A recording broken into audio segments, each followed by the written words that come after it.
Hello दोस्तों, आपके अपने YouTube चैनल एग्जाम फास्ट में स्वागत है। मैं संदीप सर। आज आप लोगों को जो है संसद की प्रमुख समितियों के बारे में बताऊंगा, जहां से आपके वनडे की एग्जाम हो चाहे सिविल सर्विस एग्जाम हो, काफी महत्वपूर्ण जो है यहां से क्वेश्चन बनने वाले हैं। तो चलिए हम लोग आते हैं आपकी जो है प्रमुख समितियां, जिसमें सबसे पहले हमारी समितियां जो बनी थी वो लोक लेखा समिति बनी थी, जो कि 1919 अधिनियम के तहत 1921 में यह जो है समिति का गठन किया गया था और वहीं से काम करना शुरू की थी। जितने भी वित्तीय वगैरह थे उसका पूरा लेखा जोखा लोक लेखा समिति रखती थी।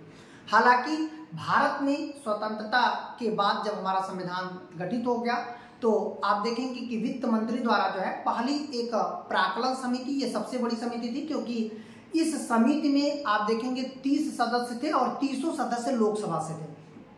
तो चलिए आज हम लोग पूरी समितियों की कहानियों के बारे में समझते हैं बहुत आसान भाषा में। तो चलिए देखते हैं। यहाँ पर देखिएगा, संसदीय समितियों का सर्वप्रथम जो है अधिनियम 1919 में, तो 1919 में जोड़ा गया था संसदीय समितियों को। हालांकि ये लोक लेखा थी जो 1921 से अपना काम करना शुरू किया था। सबसे पुरानी समिति वही है। फिर बात करते हैं, दिया गया था संसदीय समितियों का गठन किसके द्वारा किया जाता है? संसद द्वारा। ये भी किस अनुच्छेद के तहत किया जाता है? 118 के तहत जो है ऐसा प्रावधान बनाया गया है हमारे भारतीय संसद में। ठीक है। फिर इसके बाद बात करते हैं यहाँ पर प्राक्कलन समिति की, जो कि सबसे बड़ी, यहाँ पर देखिएगा सबसे बड़ी समिति है और इसमें कुल लोकसभा से 30 सदस्य होते हैं।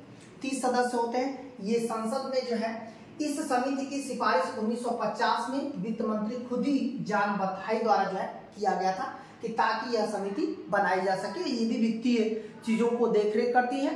अब बात करते हैं यहाँ पर कि इनके अध्यक्ष का कार्यकाल केवल 1 वर्ष होता है।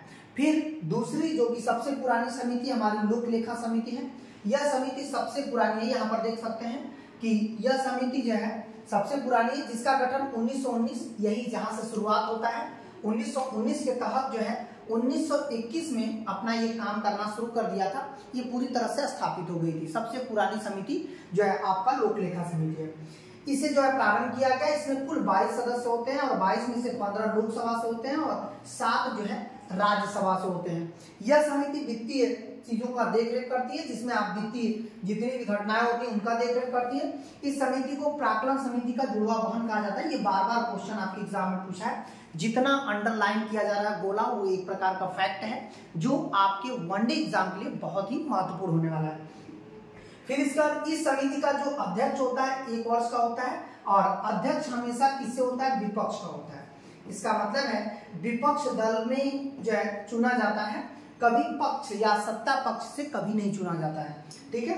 तो चलिए हम लोग और आगे बढ़ते हैं, कुछ और समितियों की बात करते हैं जहां से आप जो है लगातार एग्जाम में बने रहेंगे। अब देखिएगा, यहाँ पर कह रहा है कि विपक्ष का नेता इसका अध्यक्ष होता है। हालांकि इन अध्यक्षों का जो कार्यकाल होता है वही केवल 1 वर्ष का ही कार्यकाल होता है।